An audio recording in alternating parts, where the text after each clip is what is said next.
आणि या क्षणाची सर्वात मोठी बातमी आपण बघतोय, चिंता वाढली आहे कारण महाराष्ट्राच्या वेशीवरती HMPV बघायला मिळतोय। भारतात HMPV व्हायरसचा दुसरा रुग्ण सापडलाय। कर्नाटकात आता दुसरा रुग्ण आढळलेला आहे। अर्थातच महाराष्ट्राच्या वेशीवरती पुन्हा एकदा आता कोरोनाचा HMPV या व्हायरसचा शिरकाव झाला असल्याचं आपल्याला पाहायला मिळत आहे। एकंदरीत आपण पाहतोय HMPV या व्हायरसचा पहिला रुग्ण बंगळुरू या ठिकाणी सापडलेला होता आणि त्यानंतर आता दुसरा रुग्ण सुद्धा आढळलेला आहे। त्यामुळे चिंता वाढलेली आहे, आरोग्य यंत्रणा सतर्क झाली आहे। अधिकची अपडेट आमचे प्रतिनिधी प्रमोद जगताप यांच्याकडून घेऊयात। प्रमोद जगताप आपल्यासोबत थेट लाईव्ह जोडले गेलेले आहेत। प्रमोद, आपण पाहतोय सकाळी पहिला रुग्ण, आता दुसराही रुग्ण आढळलेला आहे, चिंता वाढली आहे, सविस्तर माहिती।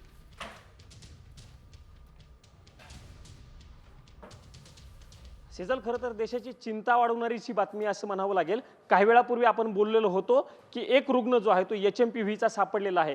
या आजाराचं थैमान जे आहे ते चीनमध्ये मागच्या काही दिवसांपासून घातलेलं होतं आणि तो आता आजार भारतामध्ये आलेला आहे। काय आपण बोलत होतो की भारताच्या वेशीवरती येऊन टांगलेला आहे, पण आता भारतामध्ये या आजाराचा शिरकाव झालेला आहे। जी माहिती आता अधिकृत पद्धतीने ICMR म्हणजे Indian council of medical research कडनं दिली गेलेली आहे। त्यांच्या माहितीनुसार HMPVचे 2 रुग्ण जे आहेत ते सापडलेले आहेत आणि हे दोनही रुग्ण जे आहेत ते कर्नाटक राज्यामध्ये सापडलेले आहेत।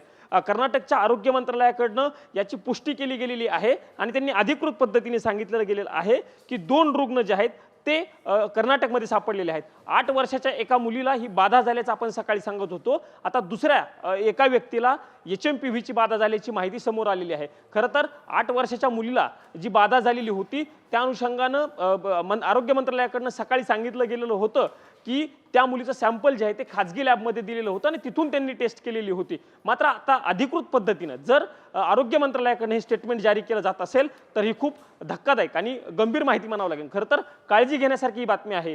सगळ्यांकडनं सांगितलं, सरकारकडनं सांगितलं जात आहे की आम्ही या सगळ्या अनुषंगानं कारवाई करत आहोत किंवा आरोग्य यंत्रणा सतर्क आणि अलर्ट मोडवरती आहे, अशा पद्धतीची माहिती आरोग्य मंत्रालयाकडनं दिली जात आहे। महाराष्ट्राचं सरकार देखील अलर्ट मोडवरती आहे। केंद्र सरकारनं देखील प्रत्येक राज्यांच्या आरोग्य मंत्रालयाशी या अनुषंगानं संवाद साधलेला आहे। म्हणजे महाराष्ट्र असेल, कर्नाटक असेल, प्रत्येक राज्यांच्या आरोग्य मंत्रालयासोबत केंद्रीय आरोग्य मंत्रालयाचा संपर्क आहे। महाराष्ट्राच्या आरोग्य मंत्रालयाची आज बैठक होणार आहे। मात्र असं असताना बंगळुरू आणि कर्नाटकमध्ये सापडलेले 2 रुग्ण देशाची चिंता वाढवणारे आहेत असंच म्हणावं लागेल। एक अतिशय महत्त्वाचा मुद्दा तो म्हणजे याआधी 8 महिन्यांची मुलगी आणि आता 3 महिन्यांच्या बाळाला खरं तर या व्हायरसची लागण जी आहे ती झालेली आहे। त्या पार्श्वभूमीवरती आता सरकारकडून नेमकं काय सांगितलं जातंय, कारण लहान मुलांना या व्हायरसचा धोका मोठ्या प्रमाणात आहे।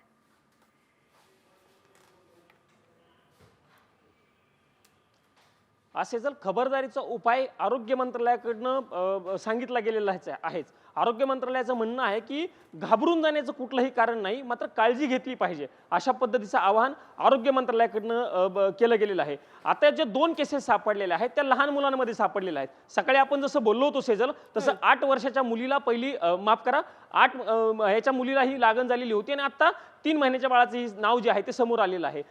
आरोग्य मंत्रालय सांगतंय खबरदारी घ्या, काळजी घेण्याचं आवाहन आरोग्य मंत्रालयाकडनं जरी केलं गेलं असलं तरी हे प्रायमरी म्हणजे 2 केसेस ज्या सापडलेल्या आहेत त्या पहिल्याच केसेस आहेत। त्यामुळं आरोग्य मंत्रालय असेल किंवा आरोग्य यंत्रणा जी आहे ती अलर्ट मोडवरती आहे। आगामी काळामध्ये या सगळ्या अनुषंगानं खबरदारीच्या ज्या गोष्टी आरोग्य मंत्रालयाला कराव्या लागतील त्या सगळ्या अनुषंगानं आरोग्य मंत्रालयाकडून या सगळ्याची उपाययोजना किंवा त्या गोष्टीच्या अनुषंगानं चर्चा केली जाईल। पण सध्या हे बेसिक माहिती मिळत आहे। 2 केसेस आतापर्यंत भारतामध्ये सापडलेले आहेत आणि या दोन्ही केसेस कर्नाटकमध्ये सापडलेले आहेत। त्यामुळे आरोग्य